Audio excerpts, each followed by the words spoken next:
I really want to say Ghanaian ladies are really doing an amazing job actually because they play more like the parent role. Exactly. As well. Exactly. Like if you are like it becomes your role. Your role, yeah. It's literally, whether you like it or not. Yes, it becoms your role. Yeah.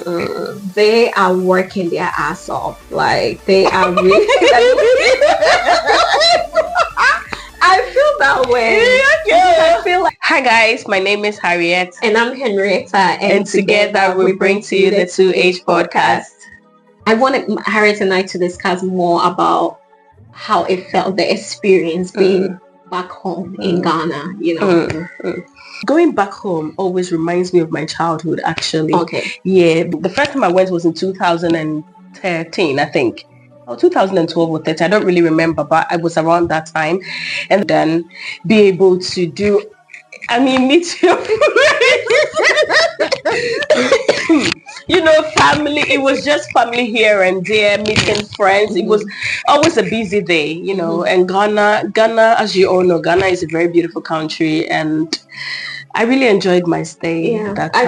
I was actually that girl, everybody's favorite. I was the leader in school. Everybody knows me. You know, my parents would be going around and people would be calling them, yes, mom, yes, dad. Like, you know, that kind of thing. Yes, I was a very popular girl growing up. Very popular. Was, She's like the dad. The dad is very popular. But what I wanted to say is the experience also, like being in Ghana. I think Ghana is, Ghanaians in general are really nice people. Very humble, like so friendly, very welcoming to, you know, people from different part of the world. And Ghana has become one of the best place to, you know, especially like December. Detty December. Yeah, so if you don't have money, you cannot travel to Ghana. No, I'm sorry. It's not cheap, but I don't understand why Ghana has become so expensive. Like, that is something I always go back to. No, I believe, I personally believe that, you know, Ghanaians have given themselves some standard that not every Ghanaian can afford, but a lot of Ghanaians can afford that lifestyle, because when you are in Accra, trust me, I visited some restaurant the last time I was in Ghana. That was some months ago. Like, it was super expensive. Yeah. Like, we went to a restaurant and paid. It was just me and my friend. We paid over $200 for what? We just took 2 cocktails and then some shrimps, fries. Like, it was just so expensive. It was so expensive for nothing. I didn't really understand. But for the Ghanaian the Ghanaian who can afford it is just normal. Yeah. And I couldn't believe that when I was in Ghana. I went out with some friends who lives in Ghana. They literally paid for me, and it wasn't cheap. Yeah. I remember I went to this Italian restaurant somewhere in Laboni. Shout out to my good friend Nana. She took me out there and it was not cheap. Yeah. She paid for it. Yeah. I'm like, okay, these girls are doing well. They're doing amazing. But yes, it is what it is in Ghana. It's quite expensive, but the lifestyle there is beautiful too. You will enjoy it. For me, it's really good. The party lifestyle. That's my favorite. You know, but I think that one costs so much. Every time I come home to Ghana, it feels like, you know when you get there, the first 2-3 weeks is really fun. You have money, you have the cash, you are partying, and then the last 2 weeks, enjoying. Hey, you just want to be in your corner. The last two weeks for you to return back to your normal. Your money life will be done. Yeah. Ghana is expensive, my sisters and brothers. If you're going to Ghana, be prepared. Be prepared. Mentally, physically, fashionally.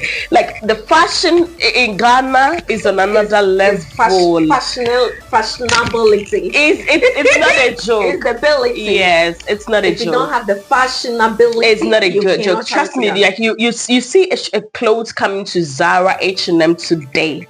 The next day it's in Ghana. I'm not lying. And it costs double how much it costs here in Sweden, or let me say in Europe. The price there in Ghana is very expensive. Yes, it is. It's not cheap. It's not cheap in Ghana. But shout out to the ladies out there. They are doing it. They are doing it. And I really, really Hey, I really want to say Ghanaian ladies are really doing an amazing job actually because they are working their ass off. Like they are really. I feel that way. Yeah. I feel like young women, you know, because we have people who have already graduated from university and there's no job, there's no. No, for that one, yeah, the entrepreneurship, really, like everybody, even most of my friends are in the government sectors. Some are nurses, some are working with the big institutions like the Cocoa Board and all whatsoever. But they all have side hustles. Like literally all my friends, everybody has a side hustle because you can't be in Ghana and say you want to depend on the 3,000, 4,000, 2,000 salary. It doesn't work. You have to have a side hustle. You have to have a side hustle. So I think they're doing an amazing job because I think, like you mentioned, people in the working, like the government sector, they still have a side hustle. They're still entrepreneurs and all that. They're doing great. We didn't grow up doing so much house chores.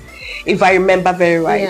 Am I right? Yeah. Because it was really fun. It was interesting. Like growing up in Ghana, I mean, coming from a parent who was very strict, that was very interesting, very fascinating. My dad was like very, very an interesting character, honestly, let me say. But he was a good father. He made sure we had everything that we needed, you know, things that we needed, not what we wanted. We went to good schools. Yes, we went to the private school. You know, when you're in Ghana, you attend a private school, then it means like, you know, it means a lot. We went to private schools. My dad was he was very strict. Yes, he was extremely strict. Like literally, I remember when we were kids, when we hear my dad's motto or he come in one way or the other, you would have to run, go. Literally, I won't even take shower. I'll just put water on me, clean my body, put powder from head to toe, so that when my dad sees me, he thinks I'm taking a shower. But I haven't. Yeah, we like it was that strict. It was that strict. Coming from very well. A home where you literally have to shower twice a day, so morning, before morning, and then evening. Like so, that has some. That is something that we have impact on us, cultivated like throughout our like growing up. Like we do 2 times, but it's not even for the hygienic purpose, but just to feel comfortable, because without it you don't even feel comfortable. It was really something like that. And and also growing up, like our grandma as well, we'll come to our grandma, like, you know, may her soul rest in perfect. Like we'll come from Kumasi to spend holidays with her, Christmas especially. You know what happened this month? Whenever Christmas time, I would like to, my mom would do me my permin, like, and it'll fix, you know, in Ghana when you go to school, you have to have your hair low cut, like you can braid your hair and stuff. Some schools allow that, but some don't. So we didn't get to braid our hair. But during the Christmas holidays, my mom would do me. I would do perming. My mom would perm my hair, and then they will braid hair rasta. This girl doesn't want to braid her hair.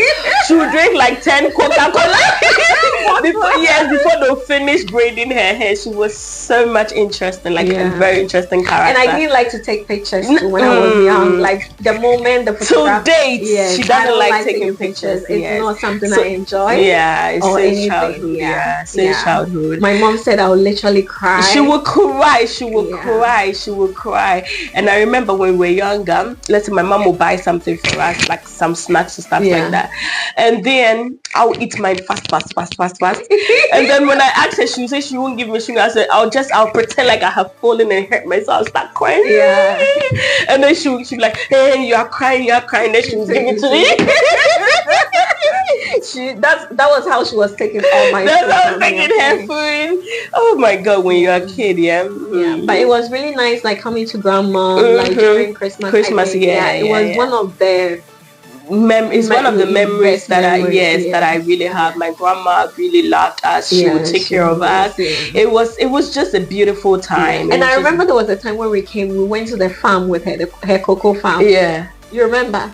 What happened? We went to the cocoa farm, and then when we wanted to eat cocoa, we went. It was you, me, grandma, and then there was this girl who used to stay with her parents at the village where the cocoa. Yes, and I think when we came, we went to Ako's place, grandma told us she's going to wait for us, but then when we came, she was already taking a car and gone home, and then we had to walk home. And I told her to carry me. Yeah, exactly. Yeah, I remember that. I almost something tragedy happened. You remember when we came to Mommy one Christmas, and I wanted to cook water and drink tea, and then I put, do you know what I did? I had the heater, the part that I'm supposed to, this olden days heater. Yeah. Like it was like electric. Yeah. It was some electric thing. Heater for what? Like you just put it in the water and then you plug it and then it will cook the water. Yeah. So what I did was I mistakenly I held the part that I was supposed to put in the water in my hand and then I plugged it. God, and then it was shocked me. I shouted. My mom and my grandmother were washing clothes right in front of the door. Yeah. So my mom ran inside and then pulled me out. Oh my God, my grandma was so scared. She said, "Hey, someone's daughter. What am I going to tell your father? Your father." It was really an interesting moment. It was an interesting moment. Yeah. In Ghana. Always fighting.